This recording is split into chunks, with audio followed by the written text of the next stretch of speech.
Hi, I'm Greg Gutfeld, along with Judge Jeanine Pirro, Jessica Tarloff, Jesse Waters, and she almost drowned at the beach, but the lifeguard threw her a Cheerio. Dana Brino, The 5.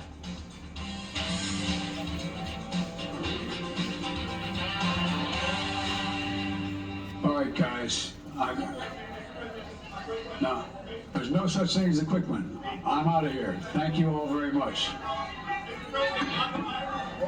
Inspirational. President Biden cutting his losses after a dumpster fire press conference where he tried to convince the world everything under his leadership is just dandy.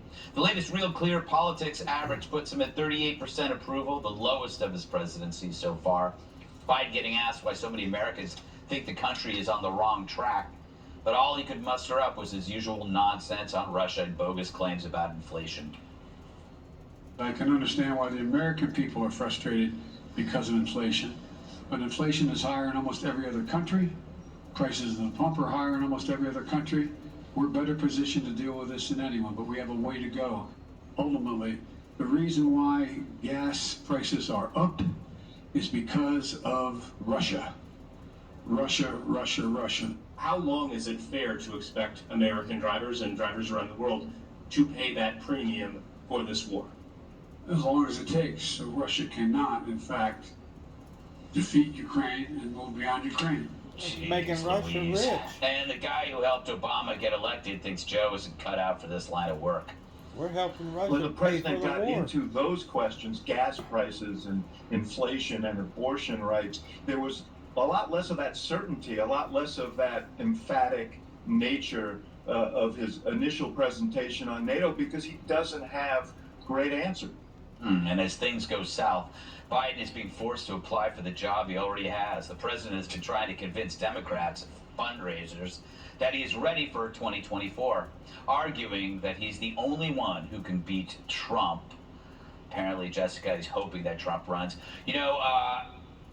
Do you believe he's running in 2024? Be honest. Let's pretend we're not on TV right now. We're just over at a bar having a drink. Well, this would not be what I would talk about Yeah. if we were just over at a bar having a drink. I actually do think that he's planning on running in 2024. He's in excellent health. I think he does have a strong case based on 2020 that he is the only one who could beat Trump. What's your definition of excellent health? I think he probably run for longer than I could. Yes, but so could a clock, but you need something with a brain. Yeah. I'm sorry, I'm just going to shift a little bit here. Yes. I think what's always interesting when you see David Axelrod or David Plouffe talking about these things is you see the real fissures between Obama world and Biden world. And they're getting a little bit of those jabs. There's still some resentment, obviously, about what happened in 2016 and Hillary not winning and carrying on Obama's legacy, and genuine concern that in 2024, if it is anyone but Trump, I think that Trump is the easiest candidate for the Democrats to beat in 2024, that we will end up losing. He is correct, though, about these bad answers, and I really don't know why Biden can't just say it's a really tough time. And it's a tough time in a lot of countries, and we don't have to compare them. You don't have to say we have, we're doing better than these places. You're over there presenting as a unit, right, with your NATO allies. Just talk about that and just say everyone is suffering. This can't be all Russia's fault. We do know about gas production actually increasing in the United States, but just own it a little bit. And Americans will smile fondly upon that. They're cool with the honest truth about it. And it doesn't mean necessarily you'll win the election, but you won't have these news cycles about being detached from reality that are obviously not helpful to the presidency. He can't help it, though. That's the problem. I mean, you're asking him to change his stripes, and he can barely change his pants. Jesse, so here we just have him admit, okay, we know that we have hyperinflation, we know that we got a crime wave, we know we have general malaise. He basically just said, yeah, we're in it, we're going to pay for a never-ending war. You're going to have to suck it up. That's pretty incredible. That's the policy. His policy is to bog Russia down in Ukraine and bleed them dry. And they're doing great. And it could take years. Yes, and Russia is, their ruble's doing fine. So, to the American driver, that doesn't sound like that's a plan to reduce gas prices. It looks like that's no plan at all. This thing's going to go on forever. His policy is basically like, things are bad, not as bad as Mexico, and none of it's my fault, and I have no plans to fix it. You can't tell the American people that. You can't tell the American people inflation's bad, but it's worse somewhere else. we don't live somewhere else. We live here in the United States of America. That's like saying, don't worry about crime. You should see Brazil. Yep. We don't live in Brazil. We live here. And then he keeps on saying, oh, well, it's Russia's fault with the gas and the inflation. The Fed chair last week came out and said it's not. So he's just kind of walking right through a blown-up talking point, getting shrapnel all in his calves, and it's like he doesn't even feel it. He's oblivious to the fact that he's making no sense at all. He's been to Europe at least twice. Has he ever been to an oil rig? Has he ever been to the border? Has he ever been to a baby formula factory? Has he ever been anywhere in this country where people say, yeah, that's where you should be? No, he loves flying across the Atlantic and talking about NATO. Yeah, he hasn't been our border, but he knows the Ukrainian border quite well, Judge. So it looks to me like we're going to be paying for a foreign war for a long time while we suffer. Gas prices aren't going away. They're going up. You know what the amazing part of it is? You remember when the president said that he was going to be the adult in the room? He uses every excuse like a child's excuse. Like you heard him say when he was asked a question at the press conference, I'm out of here. You know, that's like a kid picking up his ball and his bat and saying, I'm out of here, I'm not playing with you anymore. Or, this whole thing, no, he did it, I didn't do it, he did it. It's his fault. I mean, he really forgets the fact that he gave a waiver for the Nord Stream to allow Russia to get some oil and start the war. I mean, he doesn't take any responsibility for that. He doesn't take any responsibility for the fact that he is lying. He's openly lying to the American people about everyone's inflation is worse than ours. That is a fact. That is something that can be statistically proven. And he just says it and he gets away with it. And he doesn't understand why people aren't out there saying, Joe, go get him. Joe, you're the best. You've got a depressed country right now in the United States. You've got a fearful country. You've got families who are worried about drugs coming through the border. And, the president can't even give us good news. It's like, how long are we going to have to pay these prices? Oh, I don't know. It's all about the war. It's Russia, Russia, Russia. Well, that didn't work for the first 4 years of Trump's term. But so they're going to try it again, and it's not going to work. But in his defense, we supported the war in Ukraine. So he's just giving us what we want. Do you want to hear from Hillary? Sure. All right. Hillary, what do you think? And if he decides to run, he's a sitting president. And, would you endorse him? Look, I would endorse our sitting president. Yes, of course. I mean, this is a silly question. So let's go with the person most likely to win. Joe Biden beat in a huge landslide victory in the popular vote Donald Trump. I think that says a lot.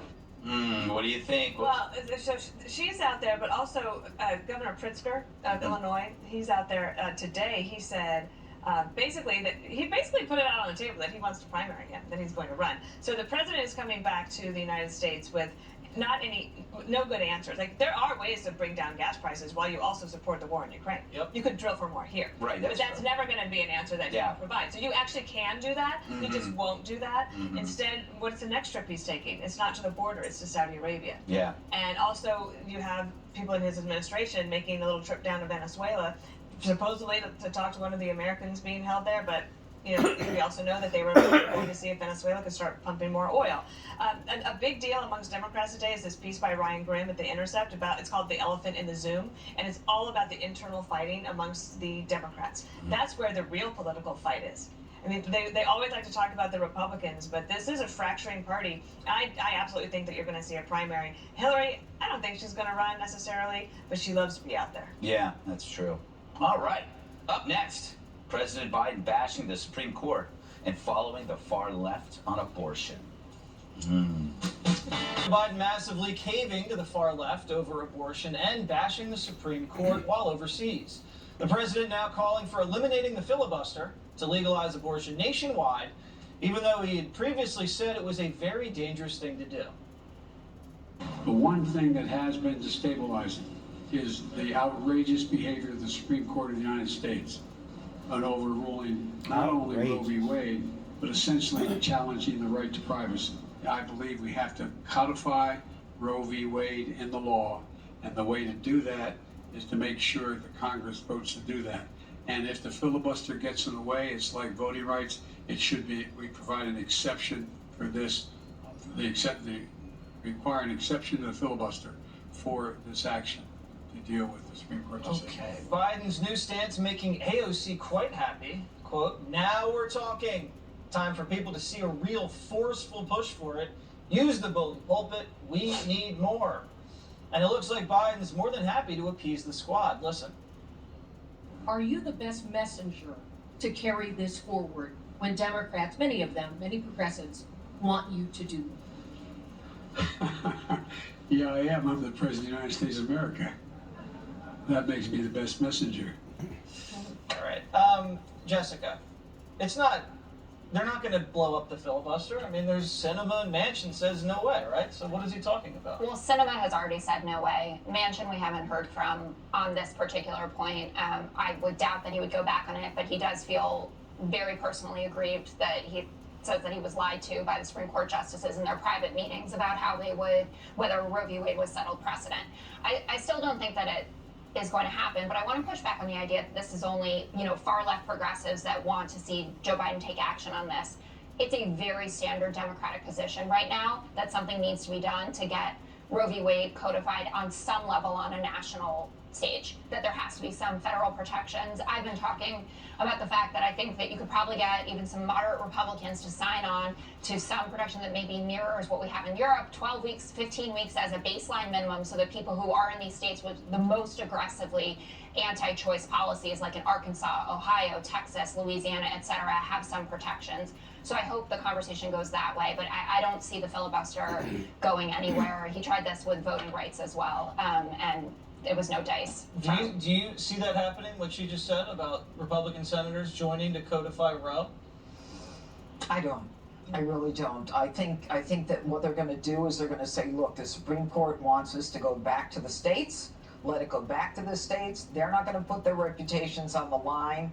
And I think that what's most fascinating about this is that didn't Congress try to pass a law a few weeks ago? Yes. And they couldn't get the numbers, so Congress didn't pass it.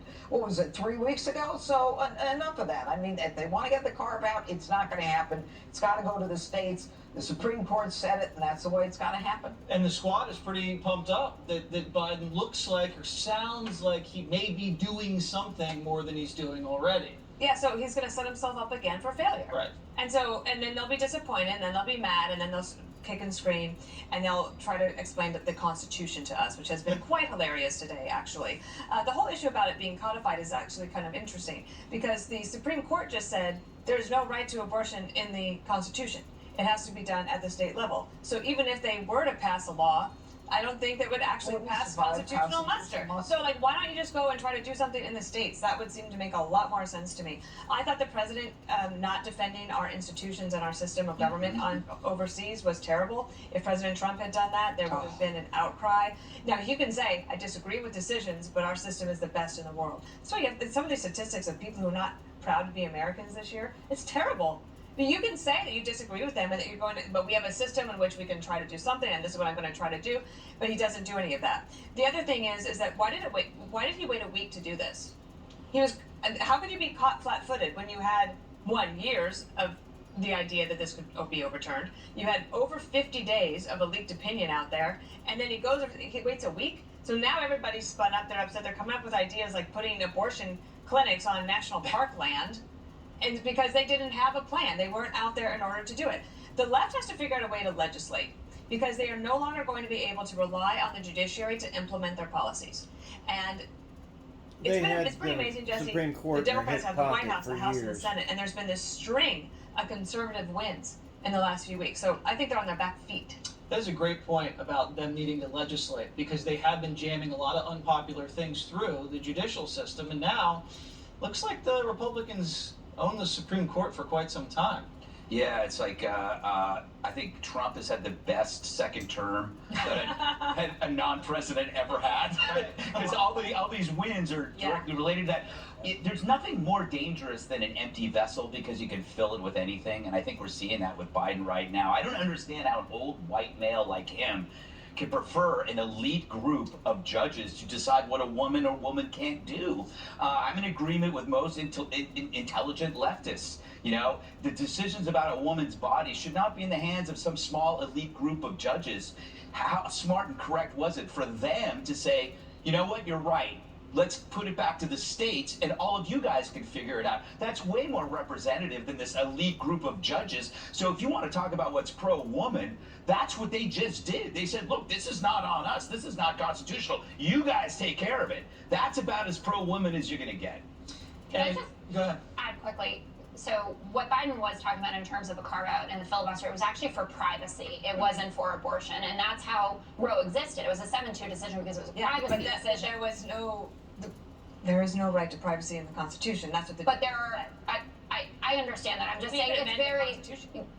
You could do that, and it has been done before, obviously, but there are a lot of cases that would fall under the purview of privacy concerns, and the hope is that that will amplify. How would you define like the right to privacy if you were going to amend the Constitution? That would be interesting because I would be for some and against So some. Harold Ford Jr. the other day, he brought this up, and I was like, wow, that is very intriguing because you could get people like a Rand Paul who maybe is concerned about privacy rights when it comes to data, but to try to get a constitutional amendment through the system, it's just. It can be done. It's just very daunting. It's very difficult. So I don't want people looking at what I browse for on the internet. Yeah, and I think we all agree that no one wants to do that. Well, there's a few. No, there's not. There's no one. It might be the FBI. One sick puppy. Oh, they already know what's up. Especially your phone. Up next, some breaking news on a horrific crime after a woman pushing a stroller was shot dead at point blank range.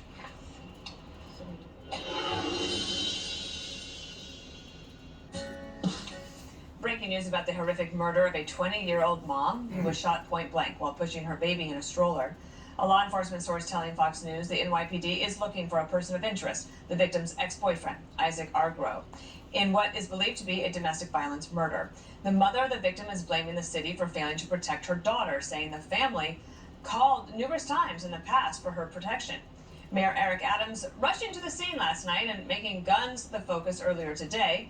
He announced the nation's first DNA gun crimes unit. Watch here.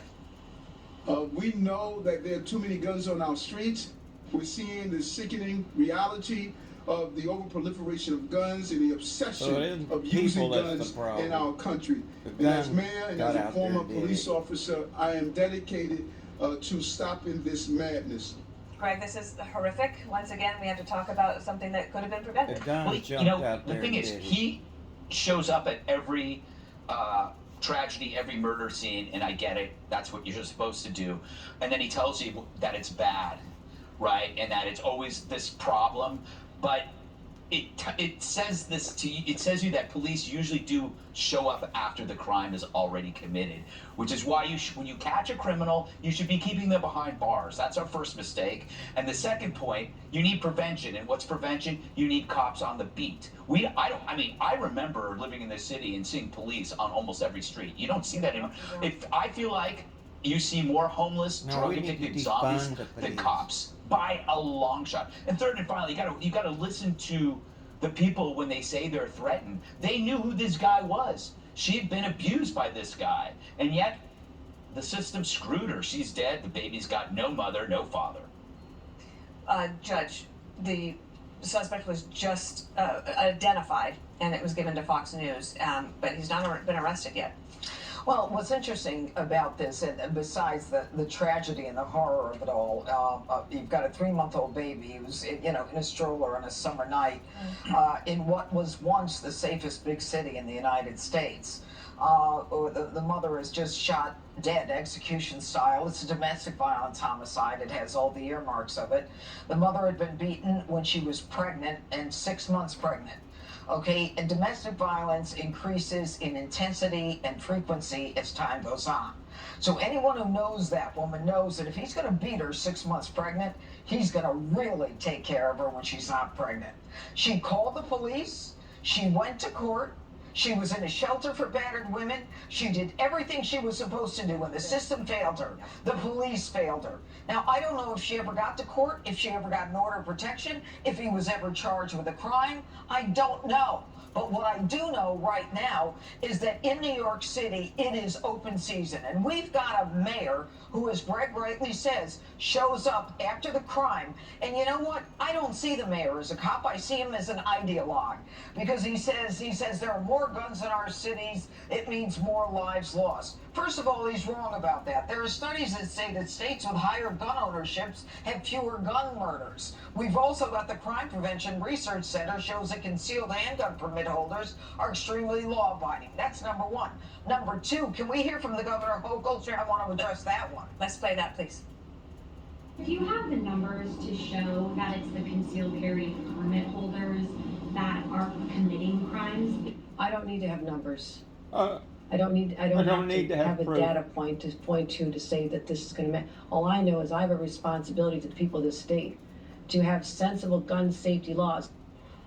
You have a responsibility to people of New York State. Your responsibility then is to go after Carl Heastie and Andrea Stewart Cousins and sign a law that puts these criminals in jail when they commit a crime.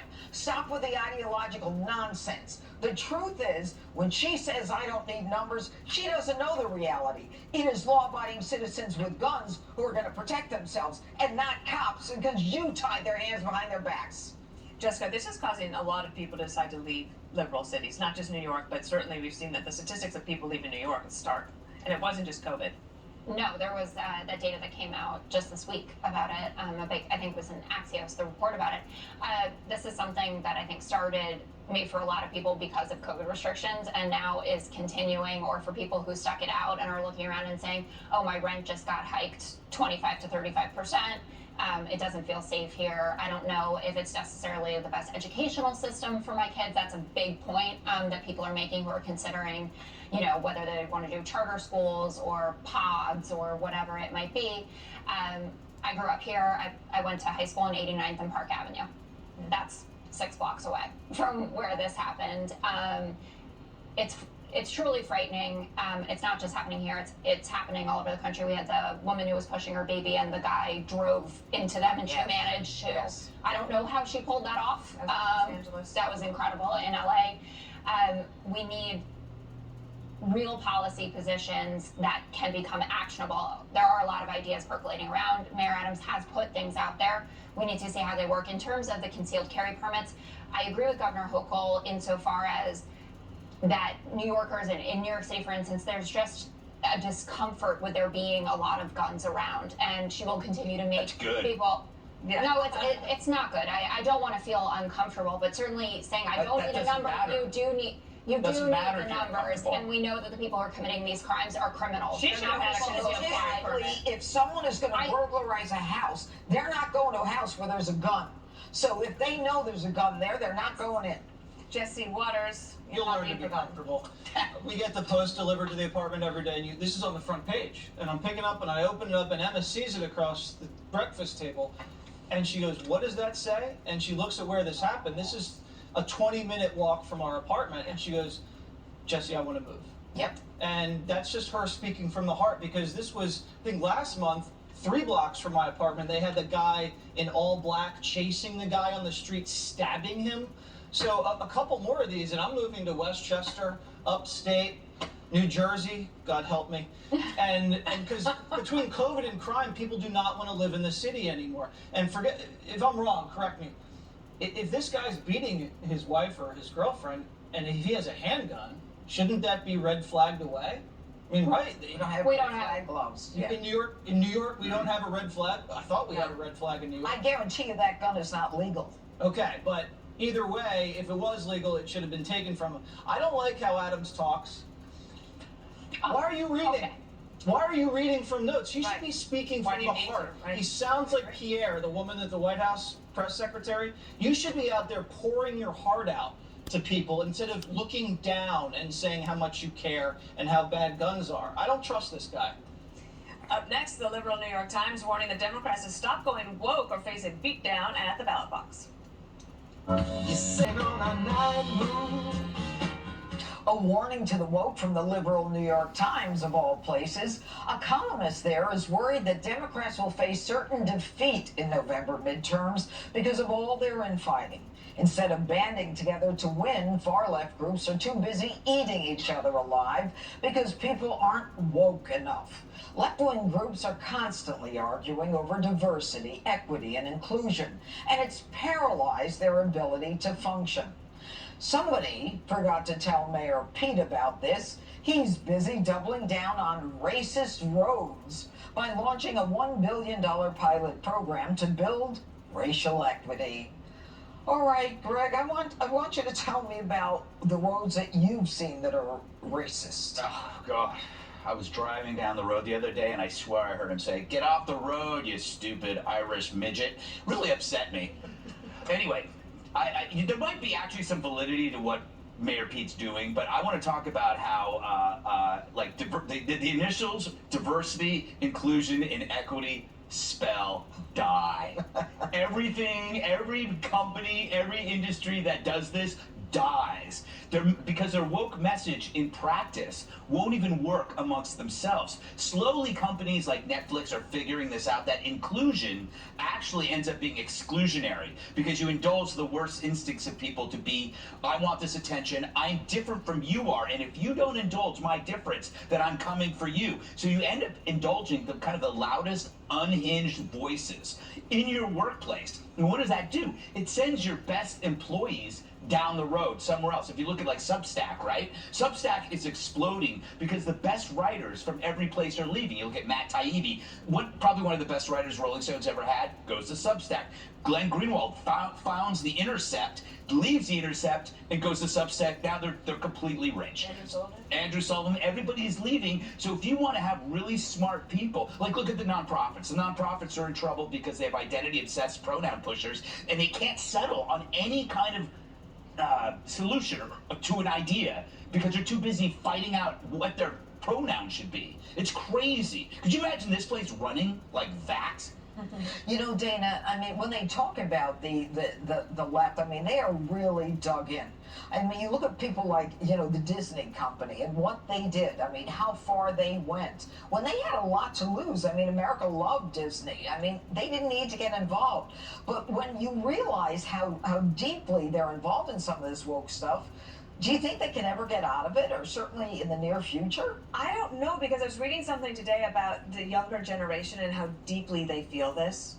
And these are the future workers, right? So they learned this in junior high, high school, college, and now they're in the workforce. And we're in a situation where the workers are more powerful right now than the employers because of the unemployment rate. And so the businesses they want their employees to be happy. They want them to be happy working there. So they're trying to accommodate, and it's just backfiring on them over and over again. That's why other companies like Netflix, for example, remember they recently said, no more guys. So I don't know how long that will last. I am a little concerned. I was thinking today, the 4th of July is Monday. How long are we going to be allowed to celebrate it? Mm-hmm. That's a great question. Some people won't. That's a great question. Some people are talking about it now. What's more important to the Democrats, this woke stuff or winning? I mean, are they willing to leave the woke stuff and say, forget about that, let's be more moderate and practical, let's win? It depends who you ask. I mean, the perfect example of it was what happened with defund the police. That people, like moderate Democrats, said there's no place for this in our dialogue. We certainly don't want to defund the police. We actually want more of them, especially looking at the results coming out of communities of color who are always the most pro-police out of them, versus people who are on the far left and are in, you know, extremely safe seats or don't care if they go down on that hill, if that's the hill that they die on. But it's interesting, the piece that was cited is by Thomas Edsall, who's been at the Times since 2010. He's a classical liberal. Like, this is someone who also always writes database pieces, and I really enjoy them for that, because you can't fight the numbers, right? Whether you like the conclusion or not, it's like the point about what Kathy Hochul said. You don't need the numbers. You actually do need the numbers, and most of the time I find, which makes my job enjoyable, that the numbers are on the side of a lot of things that Democrats believe in. And you can use these to your advantage. And we'll see what happens in the midterms. I mean, the forecast is not great for us, but I think the people who deny the fact that folks are going to care about these kitchen table issues more than these other ancillary issues, which I do think are important, by the way, are not going to have a very happy night. All right, Jesse, wrap it up. I just can't believe what that road said to Greg. Mm-hmm. So it was painful. It was painful. I was shocked because I'm not really, I mean, kind of Irish, but not that much. I know. Like, we should cancel that road. Where is that? It's right down the street. I am never taking that road again. Thank you so much. Thank you so much. I refuse. I'm an ally. Thanks. All right. Is that it? That's I know. right. Is that? I think that's all Jesse has to say. So the fastest is up next. It's time for the fastest. First up, Friends are forever, but how often should you see them? A new study finds that most of us want to hang with our pals at least 4 times a month. I do not feel that. Does anyone feel that? Who did that study? This is one of those studies. Is this when you say all the polls are wrong? No, this is a study that's done by a company that has something to do. It's like that amazing restaurant that I love so much, Applebee's, probably did this to influence people to go to happy hour.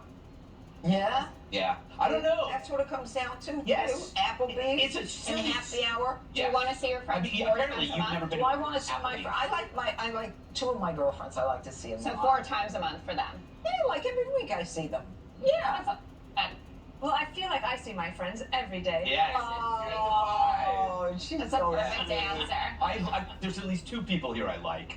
Oh. Surprisingly, I might be one of them. No, when you get married and you have babies, you stop seeing your friends. It's just the facts of life. Your and that's wife okay. is your friend. Right. Yeah. She's my best friend. Yeah.